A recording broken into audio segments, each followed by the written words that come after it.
And tonight I wanted to talk a little bit about some tips for nocturnal atlasing. I thought first I might go around real quick and have some of the regional coordinators just introduce themselves so that people have faces to names. So I'll start with the ones that have video on. Tom, do you want to just say your name and like which region you're covering? Tom Wheeler from the northern region, which and I specifically try to work in the Franklin County, Hamilton County, and down into Herkimer County. But I live in St. Lawrence County, so. And Charlie? I'm Charlie Scheim. I'm a coordinator for the Central Region, which includes 19 counties, but I really focus on 6 in the southeastern part of the region, Otsego, Delaware, Broome, Shenango, Madison, and Oneida. Thanks. And Wendy, looks like you're in the car getting ready to go somewhere. I'm pulled over. So that's good. And I will voluntarily. I'm voluntarily pulled over. Yes. I'm Wendy Tachi. I live in Kingston, New York, in Ulster County, and I'm a co-regional coordinator with Anne Swain for the Hudson region. Thanks. And Brendan, I think you're the only other one on here. Yeah, I'm Brendan Fogarty. I'm one of the regional coordinators covering what is known as NYSOA Region 10. In other words, that's Long Island and New York City. So yeah, if you ever have any questions, I'm your guy, I hope. Thanks. All right, well, I put together a really short presentation that kind of pulls together information that I've presented in several different formats already. So some of this will be new, some hopefully a lot of it will be review, and it'll be really quick. But I just wanted to focus, spend this time to focus a little bit on nocturnal atlasing because it is so important for us. So let me here just share this presentation.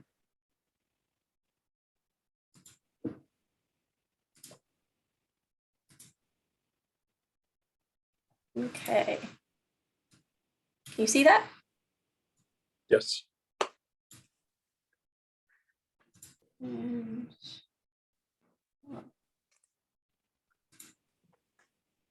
there we go. And you're seeing the full screen now and not presenter view. Yes. Okay, perfect. Just checking. All right, so I pulled a number of photos for this short presentation from Ian Davies. He's one of the eBird team members, and he's on the steering committee for the Atlas and is the chair of the Outreach and Education Subcommittee. And he's given me permission to use a bunch of his photos. So, so these are some of his. So nocturnal atlasing. Why are we doing nocturnal atlasing? Nocturnal atlasing is kind of it's really difficult. It's really hard to be effective at it. A lot of different atlases have prioritized nocturnal atlasing with mixed results. You know, sometimes it's just really hard to detect some of these species, and so no matter what we do, it's going to be a partial effort, partial sampling of what is actually out there. But we have identified it as a priority for this atlas just because there are quite a few species that breed in New York that are only active at night, and that's really the only time that we can detect them. So we have set the block completion guidelines to include, there's a whole suite of different guidelines, and we've included 2 hours of nocturnal atlasing in there. And that doesn't have to be, 2 hours like all at once. It can just be like 20 minutes here, 20 minutes there. And ideally you would spread it out throughout the season a little bit, because different times of year, you're going to get different groups of nocturnal species. And we'll get into that on the next slide. It's also, I think, a really great way to expand your birding skills, and it can be really rewarding once you actually get into it, and start to like get the hang of it and figure out like what works in your area. So I find it to be really fun, because it's really focusing you to listen, to pay attention to the weather, pay attention to the habitat, and just be out at a time that most of us are not used to being out at. So some of the target species are, of course, owls, all of the owl species, the nightjars as well. So we have 3 nightjar species in New York: the common nighthawk, eastern whippoorwill, and Chuck-will's widow. And for the nightjars, we do have a specific protocol for them, which will be out in this coming newsletter, because the first window for surveying them will start in May. So that is coming up soon. Woodcock and snipe. So it's American woodcock and Wilson snipe. And those are species that are active right now, and they're active at dusk. And they have these spectacular flight displays that they're making, and they're pretty well known. And I feel like they're kind of on the easier end of things to hear, just because they are fairly widely distributed across the state. Pied-billed grebes, coots, moorhens, rails, bitterns. Those are some species that a lot of them haven't arrived yet, or they're just arriving now. So they'll be, we'll target them a little bit later in the season. And then there are also some forest birds. So you're most likely going to hear things like ovenbird or cuckoos. You'll hear them at night. And then grassland birds. Grassland birds, because they have these very, what do I want to say? Not like wispy, but like they have this very like insect-like sounds that they're making that can be hard to hear if there's a lot of daytime noise, so road traffic or wind or things like that. So a lot of them will continue to sing at night, because it's easier for them to hear each other and attract mates, but it's also easier for us to detect them. So if you're pretty sure there's like a grasshopper sparrow somewhere, it might be best to just go there at night and listen and see, because you'll be able to hear them from a lot further away at night. And then there's some duck species. I often hear mallards and black ducks and some things like that are often busy moving around at night along ponds and stuff. So you can hear some of them as well. All right, so some tips. So it's obviously very sound oriented. It's all about the sounds. So this is one place where you really need to know what all the different sounds are. So fortunately, Merlin is a really great resource that just has come out, and there's just if you haven't updated it recently, they just did a major update that should improve the AI quite a bit, so that it'll be a lot more accurate now, and it also will keep your location even when you're offline, so you only get local suggestions instead of like things that maybe are out west or something. So definitely check that out, and make sure that it's updated. I do use the Audubon app as well. It's a free app that has different song tracks. So just so you can get like some variability exposure. Larkwire is really good for testing you. It's kind of like a game-oriented app. It is paid, but it is like a really great way to, like, if you're really new to learning some of these sounds, it's a good way to get better at them. And Song Sleuth is kind of works like Merlin. I tend to use Merlin more just because it's integrated with eBird, but you can also use Song Sleuth as well. And then it's also helpful to learn some of the other nocturnal species that you'll be hearing. So there's a lot of frogs and toads, which, you know, we're kind of used to hearing them even during the daytime sometimes. So a lot of those where a lot of birders tend to be familiar with. Some of us are less familiar with some of the mammals. So, you know, particularly I'm thinking of like raccoons and porcupines. They make some really wild sounds that you just would not expect were from a mammal. So it's really good to listen to some song tracks of them as well. And then there are obviously some insects too. So a good, you know, the Macaulay Library, which is where all of your eBird audio and photos go to when you submit them through eBird. The Macaulay Library also has recordings for mammals and frogs and toads and things like that too. So you can also search in their database for other species as well. That's a good way to learn some of those sounds. So as I mentioned, there are different species at different times of year. So in March and April, which is where we're at now, it's really owl time, as well as woodcock and snipe. And then, as I mentioned, in May, the nightjars will start returning, as well as a lot of the wetland birds will start returning towards the end of May, and then into June, they'll be making lots of noises, a lot of their courtship calls and songs. And then later in the summer is when you'll get the grassland birds and some of the forest birds as well. So ideally, you would spread some of that nocturnal atlasing effort, those 2 hours that we need per priority block. We would kind of spread that out across these different months, just so you can capture all these different groups of birds.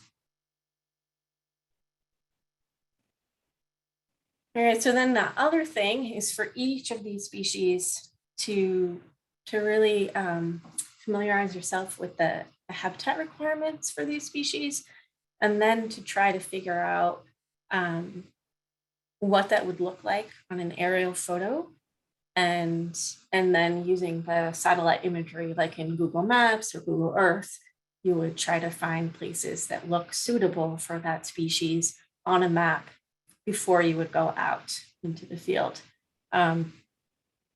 So what I did a lot last year was I would look at the map for a couple of different blocks, and then I would identify places that looked good for woodcocks, and I would set up a route to look for woodcocks in a block. And then I would also select a bunch of points that looked good for like great horned owl. And so that way I would go out and try to find woodcock, and I would listen at dusk for them. And then I would circle back and I would hit all my great horned owl spots on the way home once it actually got fully dark. So that way I'm kind of hitting both groups at once on one trip. And then at each of those stops, what I'll do is I'll only stay there for like sometimes even as little as 3 minutes if there's just like a lot of traffic noise and you just think, oh, this isn't really worth it. Other times I might stay a little bit longer if it's like really good habitat and it's really quiet and you can hear a long ways, then I might stay a little bit longer. So somewhere 5 to 10 minute range is about what I would stop. And then probably around 1 kilometer apart. Each point would be around 1 kilometer or half a mile apart, roughly. And that way you don't double count the birds. And then I would do that for several blocks in one area. So in case I got a woodcock on my first stop in one block, then I would drive to the next block right away and try to see if I could get a woodcock in the next block. And then I would do that and then I would head my way home. So just trying to be as efficient as possible.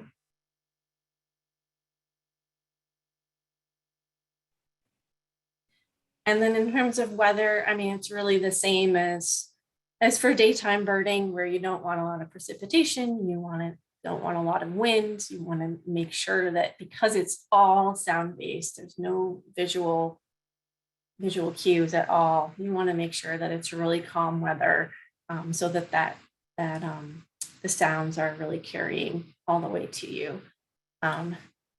Birds tend to be more active on warm nights and on brighter nights, so when there's less cloud cover. And then also for nighthawks, and to some extent some of the owls, you'll also want to pay attention to the phase of the moon. So closer to a full moon, they'll be more active, just because there's more light around. So it makes it easier for them to hunt as well. Not just for us to see a little bit better, but it also is better for them as well for hunting. And then the last thing I wanted to mention was just safety. Nocturnal atlasing is not for everyone. I know if I was in certain parts of the state, I would probably be a little more reluctant to go out nocturnal atlasing than in other parts of the state. But if you're comfortable trying it out, then I think it's a really fun way to get to learn the birds in your area a little bit better. But I do recommend, either going out with someone, or at the very least letting somebody know where you're going and when you expect to be home. Scout out your route during the daytime, so you can try to find places to pull off, so that you'll be safely off the side of the road, so that no one will hit you as they pass you. Use your parking lights or flashers. Flashers can be noisy, so depending on how far away from your car you can stand, you may not want to use the flashers. You may just want your parking lights on.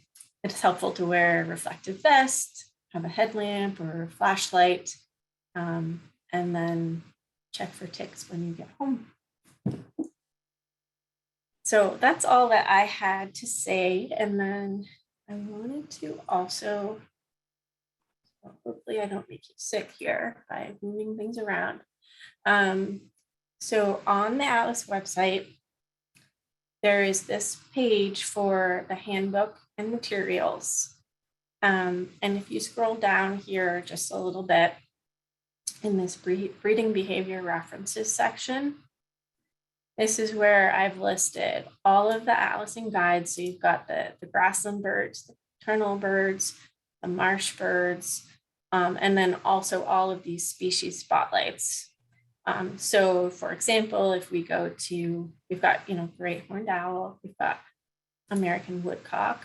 If we go to the American woodcock one, you'll see an example of, this is the type of habitat that you're looking for on a satellite image. Okay, so there are some of these posts do help you identify the habitat that you would be trying to target.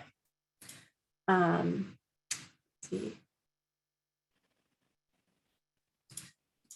Down here. Yeah, so then we have, a whole thing on nightjars, because we do the nightjar survey for them as well. And so that one actually covers 3 different species. So yeah.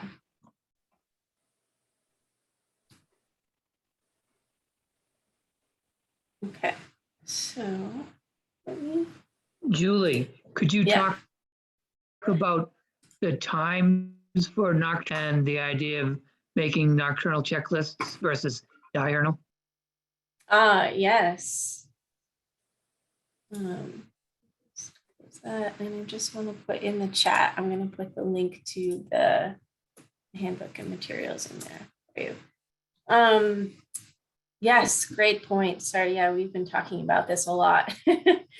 So eBird has, if you're using the mobile app, eBird now alerts you to the fact that you're near the edge of a block, which is great. But they still don't alert you to the fact that you are changing from what they call daytime hours to nighttime hours. And it seems a slightly arbitrary, and they are going to try to change the system for how they do it eventually, but that'll probably take a while. So right now, what they do is, Charlie, correct me if I'm wrong, because I always forget it. 20 minutes after sunset to 40 minutes before sunrise is nocturnal. So I never remember.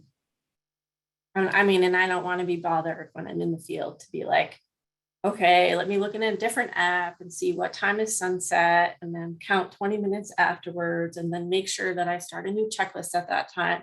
So instead, the reason why I have in that nocturnal atlasing tips to do short checklists, like these 5 to 10 minute checklists, is that way you kind of don't have to pay attention to whether it's technically daytime or technically nighttime, because you're doing such a short checklist that it'll just be assigned roughly correctly.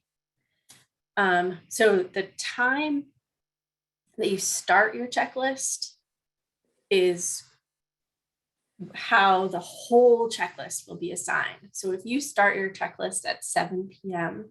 and you're out until 10 p.m., all 3 of those hours are going to be marked as daytime hours. And the same thing in the morning. If you go out at 4:30 and it's like just before sunrise, say in June, and you go out at 4:30 and you're out until 11 in the morning, all of that entire checklist will be counted as nocturnal, right? So sometimes when you look at the block pages on the Atlas website, you'll see some really funny looking numbers in terms of the number of nocturnal hours for a block. And that's because of this potential issue with people not stop. What you want to be doing is stopping your checklist when it changes from day to night or night to day.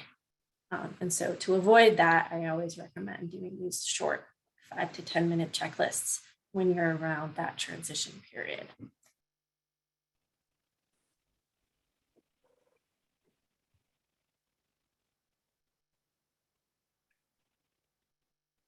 If I might, I just want to sort of emphasize that I've been checking checklists in my counties, the nocturnal ones, and there were 36 blocks that had more than 2 nocturnal hours. 12 of those had nocturnal times that were incorrect for one reason or another. Like, for example, starting in the early morning and then running till 11 or 12 noontime or something. And it completely changed the nocturnal hours for the block because of that. So it's just an important thing to be thinking about. Mm-hmm. Yeah. So I provided some really kind of broad stroke tips for nocturnal atlasing, and I just wondered if anyone else on the call had other specific tips, maybe more specific tips that you also wanted to share for nocturnal atlasing. I have to admit that I don't do as much nocturnal atlasing as a lot of people, because I'm more of a morning person, and so it's really hard for me to be changing my schedule all the time during the summer. So I would rather get up like at 3 in the morning and go out rather than like staying out late at night. So yeah.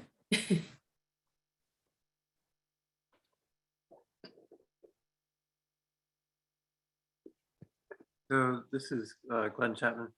I was surprised way back when we were doing some whippoorwill surveys and doing a route for those.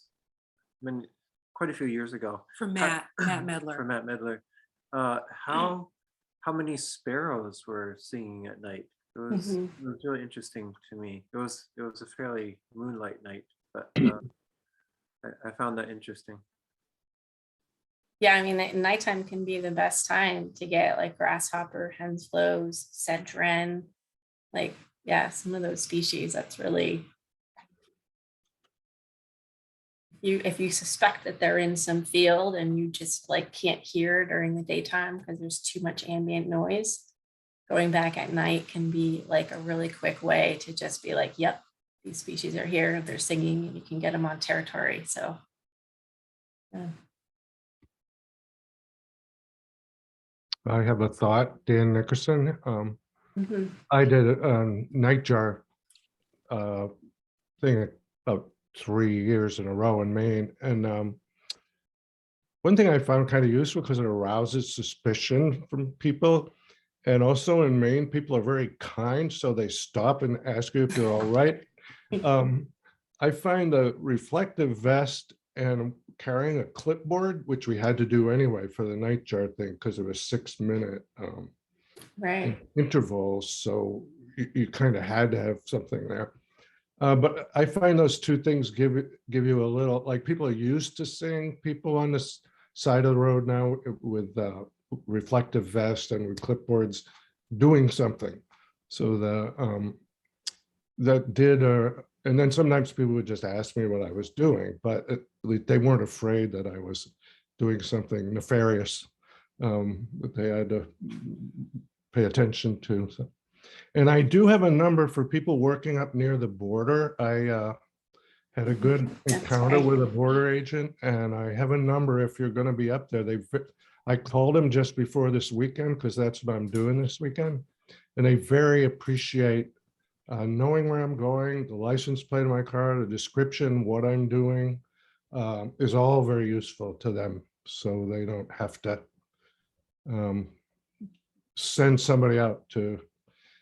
There are people up there that are watching and will report you to the Border Patrol. So that's very helpful. I just told them where I was going to be or could be this next 4 days. So.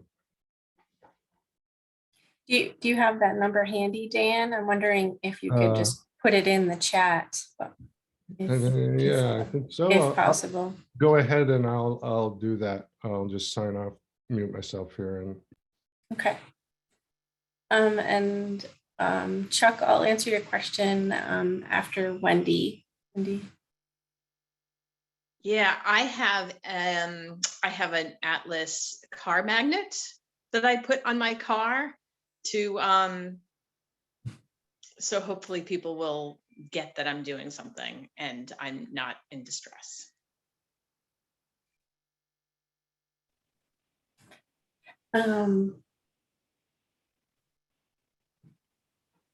There other tips.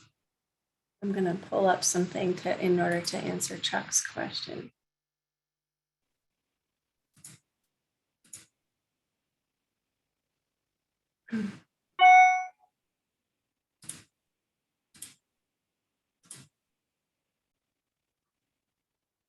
Okay, so Chuck asked in the chat, is there a way to find out which blocks in your area are in greater need of survey work than others? And yes, there is a really great way to do that that a lot of people don't realize.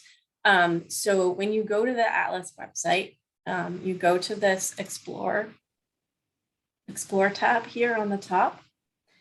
And then it's kind of cryptically labeled, but if you go to this Atlas effort map, that's where you can see how much effort has been done in every block so far. And the default map that shows up is daytime hours. It's the diurnal effort hours. You can see that in the top left.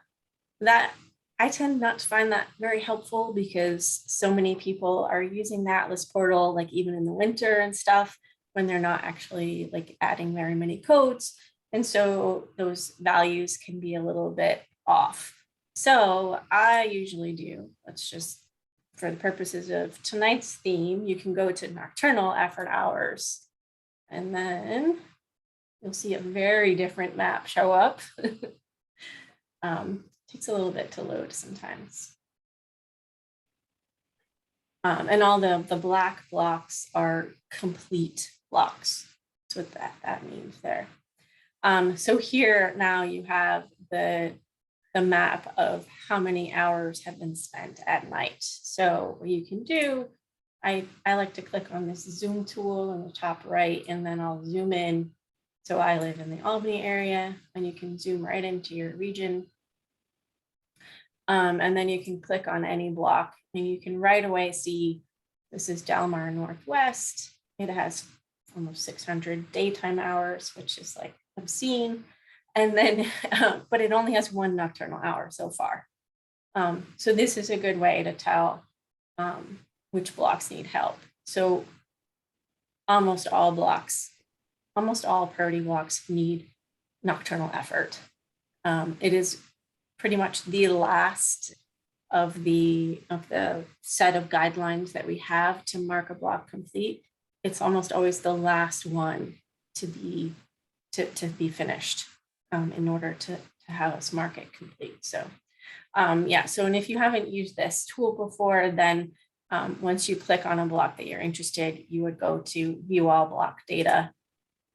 And then you can see all of the information here.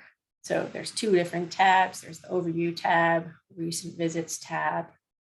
And then you get kind of this like running tally of how many species have been confirmed and out of how many species have actually been coded in the block.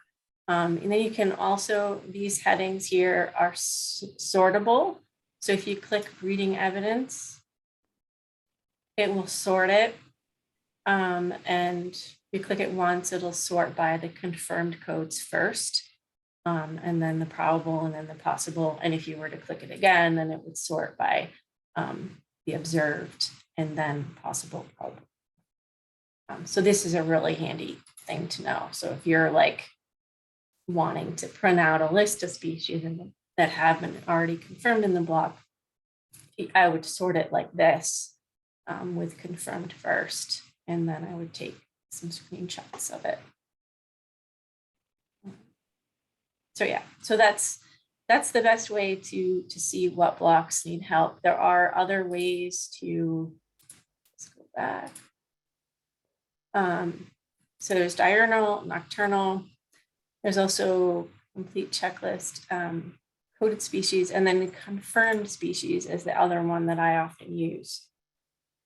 So most species you're going to have, most blocks, you're going to target somewhere around, probably around 40 species confirmed for most of the state, not all the state, like Long Island, you're going to have fewer, but for a lot of the state, it's somewhere around 40 species confirmed. So that's an easy way you can then go over here. And so like anything that's in this like blue, green, yellow, basically all those blocks need more effort.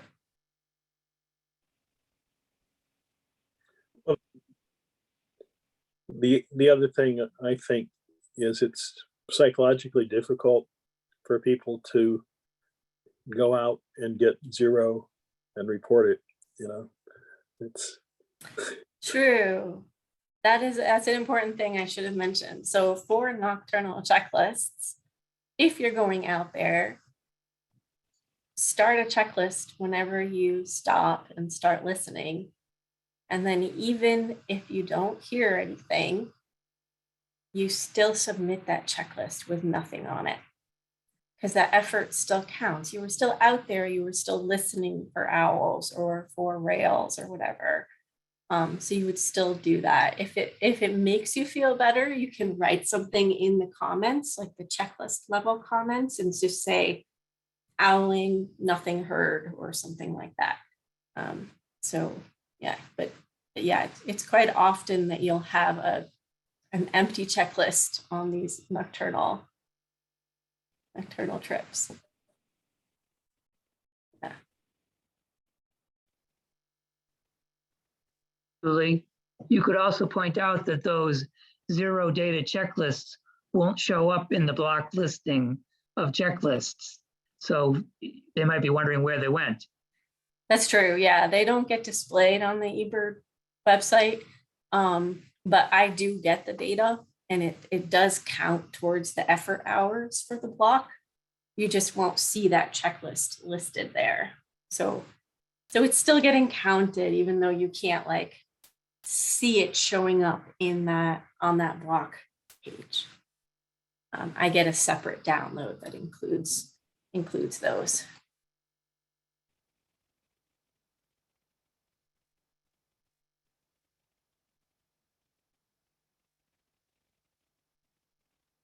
So we have a few more minutes. I do want to make sure that I open it up to any question about the atlas that you guys might have. So, you know, not just about nocturnal atlasing, but any topic, technical issues or about how to code something or anything. So we were wondering how to code. We might have been doing this wrong for a while. Grouse drumming. We've been coding it as singing, but I didn't know if it was actually play. Have a grouse drumming. I think I have it on the. Yeah, you probably have that information somewhere that I have. Yeah, it's hard to navigate this website. Yeah, so I have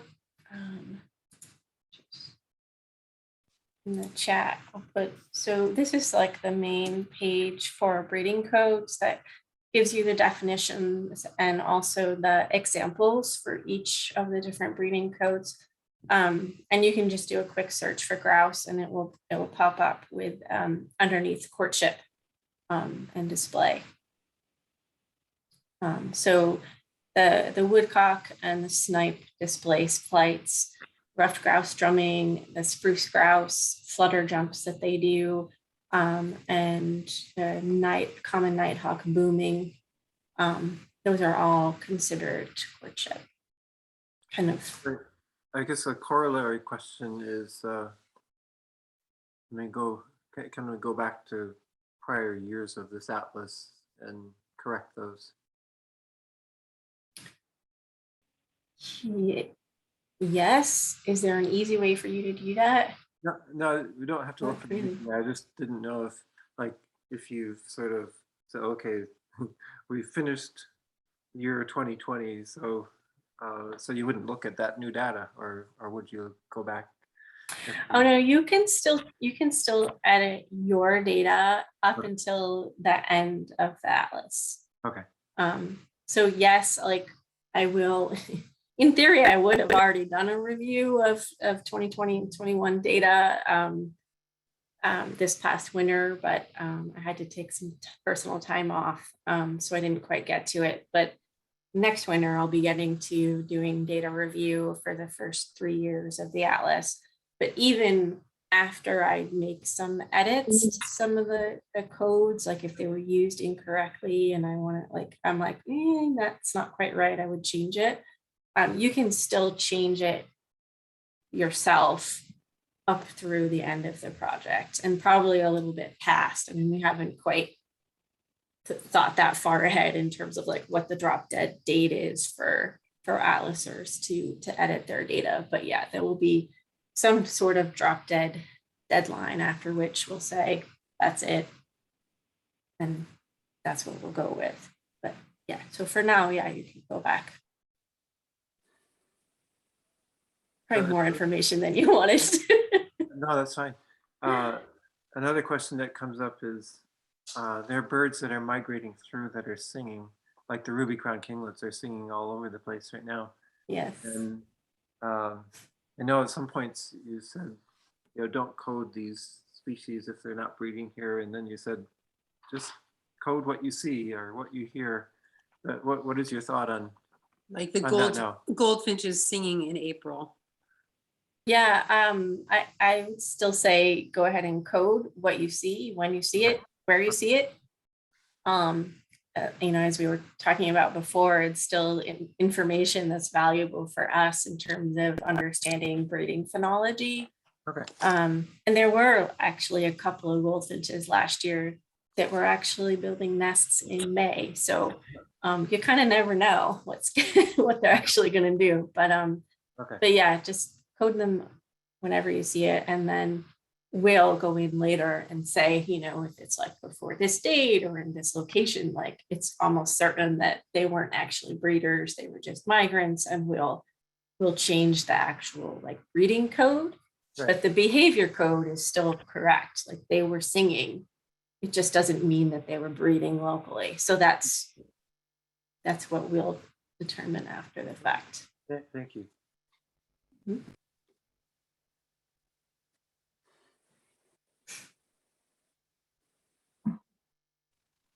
Julie, can you answer a question for me? Mhm. Last year, I remember a notice coming out that we should look for a bird at night in like sand pits, gravel pits and stuff. Was that a whippoorwill or a nighthawk or what? And what was the time frame on that? Whippoorwills are very common breeders in gravel pits, sand pits. They'll use that for breeding. The time period, I mean, it's May through June that you could possibly get them. May through July. But you're most likely to hear them in May or June, 1 week on either side of the full moon. I think the full moon Oh, in that's May, right. the full moon, I think, is May 15th, somewhere right around there. So it's 1 week before and after that. And then I'm not sure what the June full moon is, probably like 13th or something. yeah, it's somewhere around the same middle of the month. Okay. I just happened to have found a gravel pit in one of my blocks. Yeah, no, they're great. I've had whippoorwills I there was before. even thinking that because I ripped them off yesterday, that I would take them. I tweaked my back today, Oh. but I've been fitting it, it's Oops. okay. I'll mute that. I don't know. And then I have one more question. One of my blocks is extremely wilderness. And it is serviced by a seasonal road that I definitely can't get in there until probably mid-May at the earliest. Right now, there's 18 inches of snow up there, so it could in fact be late May at this point. But so I'm like, what will I miss? I mean, do I have any hope of catching whippoorwill in there that late, or is it just hopeless? Whippoorwill, yes, you'll be able to get them even, you know, in June. Okay. So yeah. Your blocks are, remind me, in the Adirondacks, right? Yeah. Central Adirondacks. Yeah. I mean, there are other species that you might miss. I'm thinking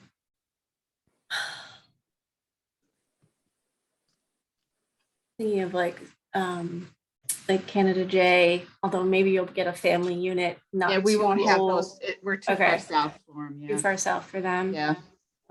Some of the owls possibly.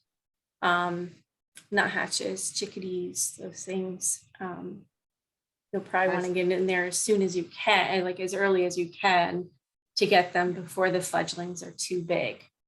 I've done the daytime has been no problem. I've been working on that for the whole time, but I have not been in there at night, and I'm really kind of feeling like I need to get in there this year at night. So yeah, then if you're just talking nighttime, you're probably just missing owls. Okay. Yeah, there's a lot of stuff in there. Okay, thanks. Yeah.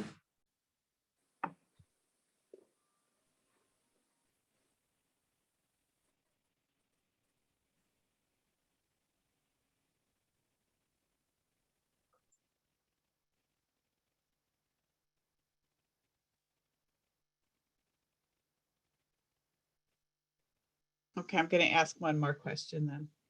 Okay. What are the tips on nighthawks? On nighthawks, yeah, specifically. Where are we looking for those and when? They have some overlap with whippoorwills. They tend to be in like pine barrens area. If you have like an area with jack pine or pitch pine, Like the Altona Flat Rock is a really good place, if that gives you an idea. If you know that area, it's about west of Plattsburgh. That's a really great habitat in the North Country for them. Any kind of like barren Remote area. barrens. Chameau barrens, yeah. Sometimes, Or not so drum. much are there big clear cuts anymore, but where there are, they'll nest on the ground in the Mhm. areas. It's that like open, kind of like savanna habitat. Yeah, you might not have them where you are, Cindy. Right, probably not where you are, but if you wanted to find them, you could venture further afield. Yeah, the only open kind of barren wasteland we have actually is that little airport near me that's in a priority block. And it's actually not little, it's, I don't know, probably a couple hundred acres, might be 500 acres for all I know, but it's you have to walk up past like where they mow, but it's still, it's this weird vegetation that never grows up, you know. It's like lichen and weird little moss and And they're kind of like killdeer in that they nest like on rocky substrates. Like, I mean, nighthawks used to breed a lot in New York on rooftops, like on the flat rooftops that had lots of pebbles and rocks on the top, on the roof. So if you think of that kind of habitat, like out on the ground, open bedrock areas, that's where they're nesting. Okay, thank you.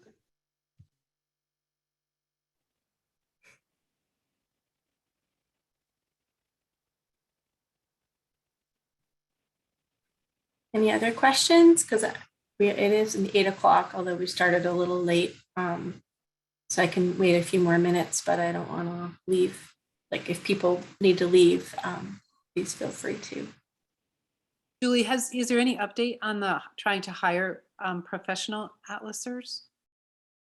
Yeah, we've hired two seasonal technicians. There will be one based in the southern, like south central Adirondacks, and one out in the far western New York in the Allegheny Plateau. Yeah, they'll be going from May 15th to August 15th. Another quick tip on nighthawks. If you see a big hatch of dragonflies or stuff like that over a river, that can be a hot spot for them. So I know in Malone, they used the river there where there's hatches, and they did nest on the tops of the buildings there, but they don't use that pebble anymore. They use this black stuff that just cooks the eggs. So unfortunately, it's not such a thing anymore, but you may find it. I know some states and provinces have started to revert back to putting pebbles on rooftops just for nighthawks, but I don't think New York has started really doing that yet. So a lot of our city, like rooftop nighthawk nests, are pretty much gone.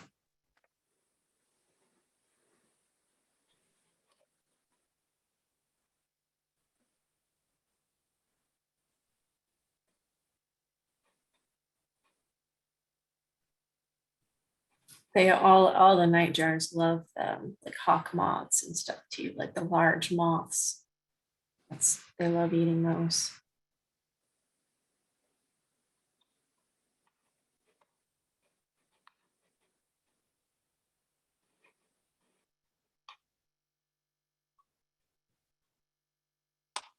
All right, any last minute questions?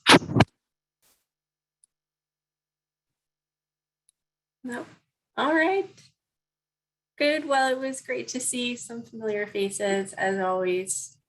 And I hope you have fun atlasing. It's like the best time of year now that all the trees are flowering and the migrants are coming back and there's more things singing every day. So I hope you all enjoy it. Thanks, Julie. Have a good night. Thanks, Julie. Bye, everyone. Bye.